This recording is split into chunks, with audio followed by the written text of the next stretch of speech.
Love story भाभी की। गांव की शामें हमेशा थोड़ी धीमी और थोड़ी सुहानी होती थी। हवा में मिट्टी की खुशबू घुली रहती और चौपाल पर बैठे लोग दिन भर की बातें करते रहते। उसी गांव में आई थी वो सबकी प्यारी, उसका नाम था सविता। शादी होकर जब वह इस घर में आई तो पूरे आंगन में जैसे रोशनी फैल गई। उसकी मुस्कान में अपनापन था और बातों में एक अजीब सी मिठास। घर के छोटे बड़े सभी उससे जल्दी ही घुल मिल गए। घर का सबसे छोटा लड़का रोहित शुरू में उसे सिर्फ भाभी की तरह ही देखता था, लेकिन धीरे धीरे कुछ बदलने लगा। जब भी सविता हंसती, रोहित का ध्यान अनजाने में उसकी ओर खींच जाता। जब वह रसोई में काम करती, रोहित बिना वजह वहीं आसपास मंडराता। एक दिन बारिश हो रही थी। आंगन में पानी की बूंदें गिर रही थीं और सविता छत से कपड़े उतारने दौड़ी। उसका पल्लू भीग गया था और चेहरे पर पानी की बूंदें चमक रही थीं। रोहित ने पहली बार उसे उस नज़र से देखा जो शायद उसे खुद भी समझ नहीं आई। क्या देख रहे हो? सविता ने मुस्कुराते हुए पूछ। रोहित घबरा गया। कुछ नहीं भाभी, बस बारिश। सविता हल्का सा हंसी, लेकिन उस हंसी में जैसे कोई राज छुपा था। दिन बीतते गए। दोनों के बीच एक अनकही सी समझ बनने लगी। बातें कम होती थीं, लेकिन नजरें बहुत कुछ कह जाती थीं। कभी चाय देते समय उंगलियां छू जाती तो दोनों ही कुछ पल के लिए चुप हो जाते। लेकिन ये रिश्ता आसान नहीं था। समाज की मर्यादाएं, रिश्तों की सीमाएं, सब उनके बीच दीवार बनकर खड़े थे। एक रात बिजली चली गई थी। घर के बाकी लोग सो चुके थे। आंगन में सिर्फ चांदनी थी। रोहित वहीं बैठा था जब सविता आई। नींद नहीं आ रही? उसने धीरे से पूछा। नहीं, रोहित ने कहा। आपको? सविता कुछ पल चुप रही, फिर बोली। कुछ रिश्ते ऐसे होते हैं जिनका नाम नहीं होता और शायद होना भी नहीं चाहिए। रोहित ने उसकी तरफ देखा। उस रात दोनों ने कुछ भी गलत नहीं किया, लेकिन सब कुछ समझ लिया। अगली सुबह सब कुछ पहले जैसा था।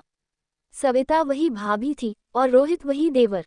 लेकिन उनके दिल में एक कहानी हमेशा के लिए लिखी जा चुकी थी। एक ऐसी कहानी जो कभी कहीं नहीं गई, लेकिन कभी भुलाई भी नहीं जा सकती। कभी कभी प्यार होना जरूरी नहीं, महसूस होना ही काफी होता है। ठीक है, एक और कहानी सुनो। थोड़ा अलग एहसास, लेकिन उतनी ही गहरी।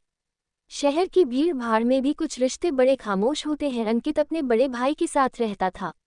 भाई की शादी को अभी कुछ ही महीने हुए थे। घर में नई नई आई थी नेहा, उसकी भाभी नेहा बाकी लोगों से अलग थी।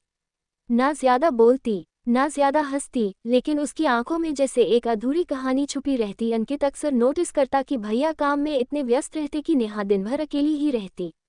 वो बालकनी में खड़ी होकर दूर आसमान देखती रहती, जैसे किसी का इंतजार हो। एक दिन अंकित ने हिम्मत करके पूछा, भाभी आप बोर नहीं होती? नेहा हल्का सा मुस्कुराए। आदत हो जाती है कुछ चीज़ों की। उस दिन के बाद अंकित कभी कभी उसके साथ बैठने लगा।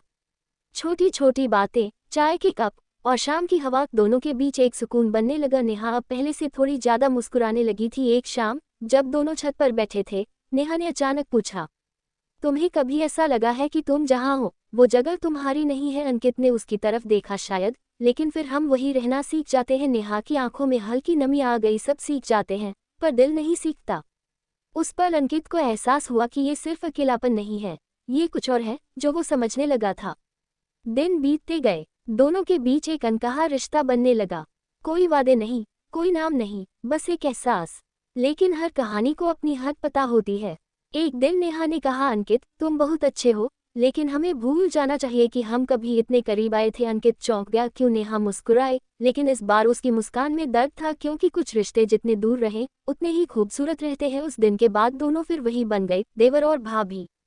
बातें कम हो गईं, नजरें भी बचने लगी, लेकिन दिल में जो था वो कभी कम नहीं हुआ। कभी कभी सबसे गहरी मोहब्बत वही होती है जिसे निभाने के लिए दूर रहना पड़ता है। ठीक है, एक और कहानी, इस बार थोड़ा और भावनाओं से भरी, लेकिन मर्यादा के साथ। रवि पढ़ाई के लिए शहर से गांव आया था कुछ दिनों के लिए। घर में हलचल थी क्योंकि उसके बड़े भाई की शादी होने वाली थी। शादी के दिन जब दुल्हन घर आई, रवि ने पहली बार उसे देखा। पूजा, सादगी भरी सुंदरता, धीमी मुस्कान और आंखों में एक अजीब सी शांति। ये तुम्हारी भाभी हैं, माँ ने कहा। रवि ने सिर झुका लिया। नमस्ते भाभी। शुरू में सब सामान्य था। पूजा घर संभालती, सबका ख्याल रखती, लेकिन धीरे धीरे रवि को महसूस हुआ कि पूजा बाकी लोगों से अलग है। वो हर किसी की सुनती थी, पर खुद की बात कभी नहीं कहती थी। एक दिन रवि ने देखा कि पूजा अकेले बैठी है, हाथ में पुरानी डायरी लिए। क्या लिखती हैं आप? रवि ने पूछा। पूजा ने डायरी बंद कर दी। बस कुछ ख्याल दिखाए ना, रवि ने हंसते हुए कहा। पूजा ने मना किया, लेकिन फिर हल्की सी मुस्कुरा दी। कभी कभी जो बातें लिखी जाती हैं वो सिर्फ पढ़ने के लिए नहीं होती, महसूस करने के लिए होती हैं। उस दिन से रवि को उसकी बातें और भी गहरी लगने लगी। धीरे धीरे दोनों के बीच एक अलग सा रिश्ता बनने लगा, बिना किसी गलत इरादे के, बस एक समझ। पूजा रवि की पढ़ाई के बारे में पूछती और रवि उसकी लिखी बातों को सुनने की कोशिश करता। एक शाम जब सूरज ढल रहा था, पूजा ने कहा, रवि, अगर जिंदगी में सब कुछ सही होते हुए भी दिल खाली लगे तो क्या करना चाहिए? रवि ने कुछ सोचा, शायद किसी को बता देना चाहिए। पूजा ने सिर हिलाया। हर बात हर किसी को नहीं बताई जा सकती। उस दिन रवि समझ गया कि पूजा के दिल में बहुत कुछ दबा हुआ है, लेकिन समय कभी रुकता नहीं। रवि की पढ़ाई खत्म हुई और उसे वापस शहर जाना था। जाने से पहले वो पूजा से मिलने गया। भाभी, मैं जा रहा हूँ, उसने कहा। पूजा मुस्कुराए, अच्छा है, आगे बढ़ना चाहिए। रवि कुछ पल चुप रहा, फिर बोला, आप खुश हैं ना? पूजा ने उसकी आंखों में देखा और पहली बार उसकी मुस्कान थोड़ी टूट गई। खुश रहना सीख लिया है। रवि ने कुछ नहीं कहा, बस नमस्ते किया और चला गया। सालों बाद जब रवि वापस आया, सब कुछ बदल चुका था, घर, लोग, समय। लेकिन पूजा की वही डायरी अब भी अलमारी में रखी थी। उसने खोलकर देखा, आखिरी पन्ने पर लिखा था, कुछ रिश्ते जिंदगी में आते हैं ताकि हम समझ सके कि दिल क्या चाहता है, ना कि उसे पा सके। रवि मुस्कुराया और चुपचाप डायरी बंद कर दी। हर प्यार को मंजिल नहीं मिलती, लेकिन हर अधूरी कहानी दिल को पूरा कर जाती है। ठीक है, एक और कहानी, इस बार थोड़ी शांत, थोड़ी गहरी, जैसे देर रात की खामोशी। घर में सब सो चुके थे। घड़ी की टिक टिक और बाहर से आती ठंडी हवा ही बस साथ दे रही थी। अमन को नींद नहीं आ रही थी। वो छत पर चला गया। आसमान में तारे साफ दिख रहे थे। थोड़ी देर बाद पीछे से कदमों की आहट आई। तुम भी नहीं सोए? आवाज पहचानते ही वो मुस्कुरा दिया। भाभी। रीमा धीरे से उसके पास आकर खड़ी हो गई। नींद कभी कभी रूठ जाती है, उसने आसमान देखते हुए कहा। दोनों कुछ देर चुप रहे। वो चुप्पी अजीब नहीं थी, सुकून भरी थी। अमन ने हल्के से पूछा, आप खुश हैं? रीमा ने तुरंत जवाब नहीं दिया। उसने एक लंबी सांस ली।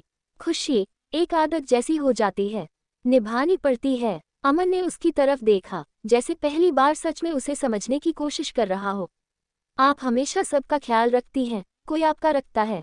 उसने धीरे से पूछा। रीमा हल्का सा हंसी। कुछ सवाल पूछने के लिए नहीं होते, अमन। उस रात बातों बातों में उन्होंने अपनी अपनी अधूरी ख्वाहिशें बांटी। कोई इजहार नहीं था, कोई सीमा पार नहीं हुई, लेकिन दिल के कुछ दरवाजे खुल गए। दिन बीतते गए। अब दोनों पहले जैसे ही थे, भाभी और देवर। लेकिन जब भी नजरें मिलती, एक अनकहा सा एहसास ठहर जाता। फिर एक दिन रीमा अपने मायके चली गई कुछ समय के लिए। घर थोड़ा खाली खाली लगने लगा। अमन को तब एहसास हुआ कि वो उसकी आदत बन चुकी थी, उसकी बातें, उसकी मौजूदगी, उसका चुप रहना भी। कुछ हफ्तों बाद रीमा वापस आई।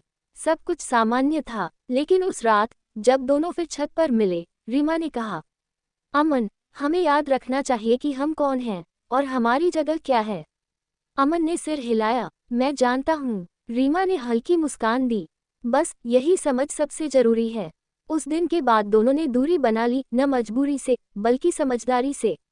कुछ रिश्ते करीब आकर नहीं, दूरी बनाकर ही खूबसूरत रहते हैं। ठीक है, एक आखिरी कहानी, थोड़ी अलग, इस बार अधूरी नहीं, बल्कि समझ से भरी। विवेक नौकरी के लिए दूसरे शहर में रहता था। साल में बस एक दो बार ही घर आ पाता। इस बार जब वो लौटा तो घर में एक नई रौनक थी। उसके बड़े भाई की शादी हो चुकी थी। नई भाभी काव्या। काव्या हंसमुख थी, बातूनी थी और घर को जैसे उसने कुछ ही दिनों में अपना बना लिया था।